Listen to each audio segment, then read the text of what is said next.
Hey everyone, French Tutor here. Kuro Games just officially released Augusta's kit, so let's break it down thoroughly together and let's figure out if this character is right for you. And I also want to share my thoughts on this character. Alright, let's just get right into it. Okay, so she's going to be an Electro Broadblade user. She's going to be a main DPS that focuses on heavy attack damage. Plus, she can also buff up her other teammates by amplifying their damage. So I'll show you this more with her outro later. Okay, now let's look at some of her skills. So her basic attack sequence is going to be a 4-hit combo. For resonance skill, she's going to leap and slam down her broadblade. And for her normal resonance liberation, you just have to tap the liberation button and it says Augusta will sweep her broadblade forward, which is considered heavy attack damage.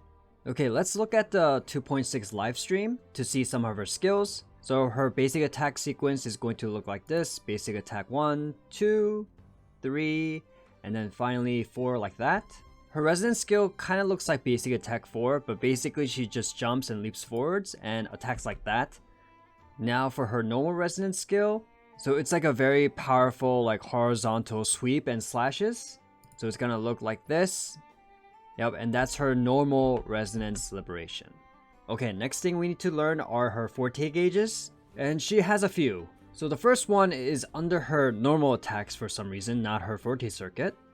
The first one is called Prowess, and it can hold up to 100 points. Okay, and now they're very specific with which attacks and skills generate Prowess. So it's going to be the basic attacks that I showed you, 1, 2, 3, 4. Your normal heavy attack, your mid-air attack, and she has a mid-air dodge counter, which is cool. Your normal resonance skill, dodge counter, and she looks like she has an enhanced dodge counter. And finally, if you use your intro skill, you get a full prowess gauge. So her intro skill is going to be very important. So once you get full prowess, you're going to unlock 3 skills. 3 enhanced heavy attacks to be specific. We have heavy attack Thunder Roar Backstep, Thunder Roar Spin Slash, and Thunder Roar Uppercut. Thunder Roar Backstep and Thunder Roar Spin Slash are 2-part moves, so they go together. So once your prowess is full, just hold your normal attack and it's going to start up. And it says press normal attack again within a certain period to perform a Thunder Roar Spin Slash. For her heavy attack uppercut, when prowess is full, you just have to press the jump button. But it also says like after you cast your resonance skill, you can also just press your resonance skill again or just the jump button. Okay, let's look at her heavy attack backstep and spin slash. So like all of her skills sound like what they are. So she's going to do a backstep and then she's going to charge forward and do her spin slash. Right, so it's going to look like this. So backstep and then, yeah, and then she lunges forward like that. Okay, let's look at heavy attack uppercut. Okay, so let's see her do her resonance skill first and then into an uppercut like this. Resonance skill, uppercut. Yeah, so uppercut literally and flying uppercut. Like a Shoryuken, right? Okay, stay with me here. So far, you use your basic attacks, your resonance skill, your intro, you get full prowess, and you keep using your enhanced heavy attacks, right? Now to her second Forte Gauge, which is called Ascendancy. So now to fill up Ascendancy, it says we have to use our normal attacks. So now it's going to include your enhanced heavy attacks. Backstep, spin slash, and uppercut. Those don't recover prowess, but it will recover Ascendancy, your second Forte Gauge. So now we have to fill Ascendancy up. Intro skill is going to give you 20%, resonance skill will give you 10%, and your normal liberation will give you 40%. Now we have to fill up the rest of the 30%, use all our normal attacks. So everything, basic attack, dodge counters, mid-air attacks, and your enhanced heavy attacks, and let's get a full Ascendancy. Okay, once you get full Ascendancy, we're going to like a 3-step resonance skill chain attacks. So there's going to be 3 enhanced resonance skill attacks. There's Undying Sunlight Strike, Undying Sunlight Leap, and finally Undying Sunlight Plunge. There's not much details to read right now, but there is one interesting thing you want to take a look at, is that the enhanced resonance skill can be cast in mid-air. So the first step, part 1, you can cast in mid-air. So that means after your uppercut, looks like you can cast this once your Ascendancy is full. So I think that would be a cool combo to do like an uppercut and then go into her enhanced resonance skill chain. Okay, so let's look at her 3-hit combo with her enhanced resonance skills. So she's going to ride her Griffix actually. So this is going to be strike, and the second one is called leap. She's going to do another uppercut looks like, and then she kind of does that. And then she's going to come down, and that is called plunge. Okay, so again, strike, leap, and then plunge. So to see her Forte gauges, the funny thing is, so during her combat showcase, this time around, they're not showing her Forte gauge actually. So we have to do a little bit more detective work. Funny enough, it's not in the live stream, but it's in the trailer, in the 2.6 trailer we can look at. Okay, so she's going to enter with her intro skill. That looks like her intro skill right there. Okay, so we see these two gauges right here. We see this purple gauge. This is going to be prowess. And then there's a middle gauge, and that's ascendancy. And let me show you why I know this is ascendancy. So first, right now, this icon is lit up. That means we can use our enhanced heavy attacks, or this is for the basic attack button, right? So something is full, and now we can use our enhanced heavy attacks. But we can't use our enhanced resonance skill yet.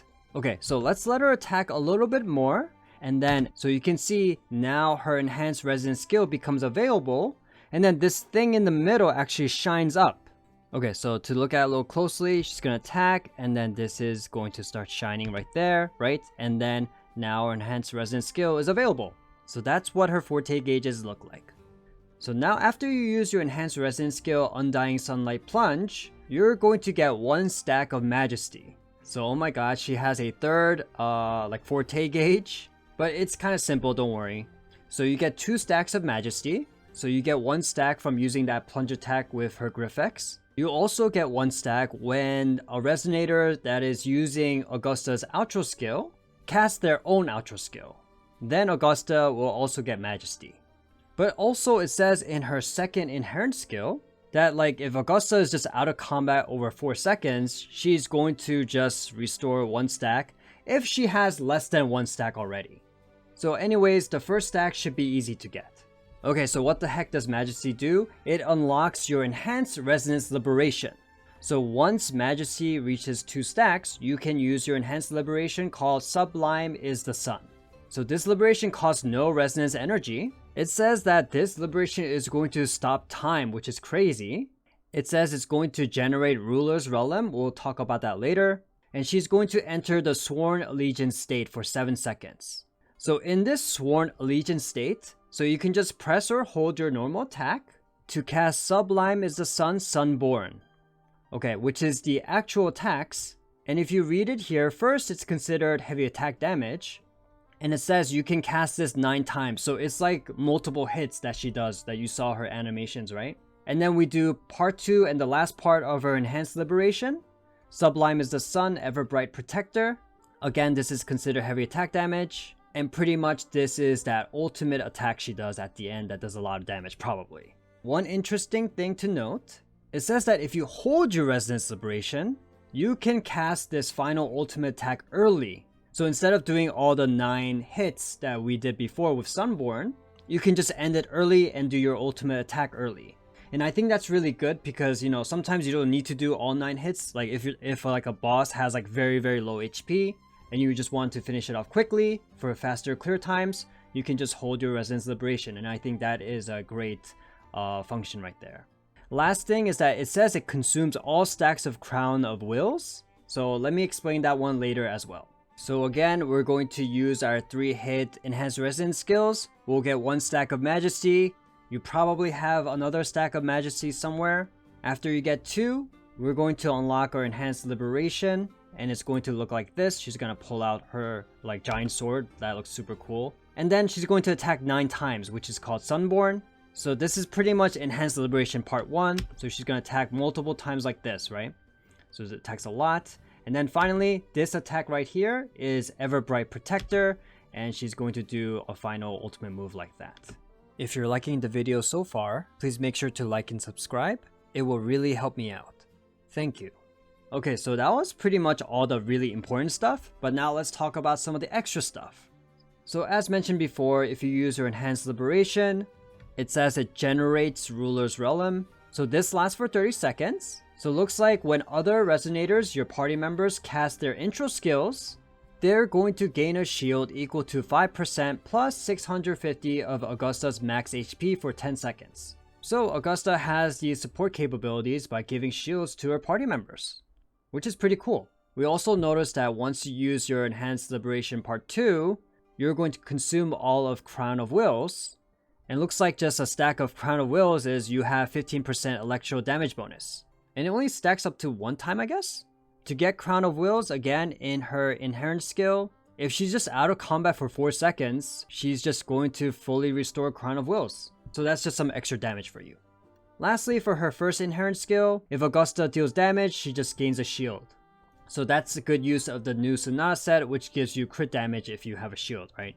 So her outro skill does 2 things. So for the next party member, she's going to give 15% damage amplification for all attributes. So like Electro, Fusion, whatever, everything. Also, she'll get 1 stack of Majesty and also a stack of Crown Wills. So what are my thoughts about Augusta? Seems like she's going to be a very strong character.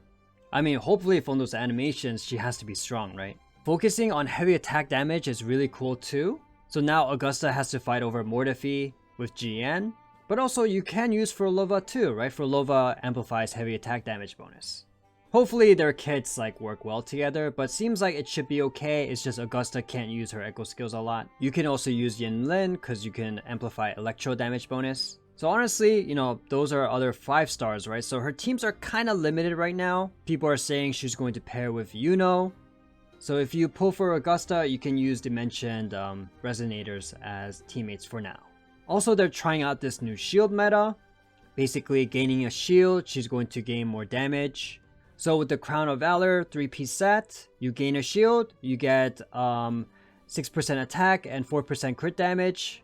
And this stacks up to 5 times. 30% attack and 20% crit damage. So this is kind of new. Usually other sets gave crit rate. So I think that also explains why her signature weapon has such low crit rate. At 12.1, that's the lowest for a 5-star signature weapon, but very high base attack. So they're just trying to make you really strong with crit damage and attack percent and attack. So assuming Yuno is going to support Augusta, like do we really need her? It looks like she's going to be a bit more flexible since it's just amplifying a certain damage, right? It's not like getting like stacks of arrow erosion or spectral frazzle or something like that, right? So it looks like she's a little bit more free-to-play friendly, except the fact that there's just so limited characters amplifying heavy attack damage. But honestly, it seems like she'll be fine with Mortefi, but we'll have to see what Yuno can offer. Alright, thank you so much for watching today. If you liked the video, please make sure to like and subscribe. I love like breaking down like characters' kits. It can be very confusing and you have to kind of jump around like to like see what they actually do. But I'll just make it easier for you guys. On the left, I have some character guides and beginner guides you can check out. And I will be releasing an Augusta guide as soon as I can. So please make sure to look out for those. And I'm also going to stream her polls. So make sure to follow me at twitch.tv/FrenchTutor_. And that's pretty much it. Thank you so much for watching again. Take care now.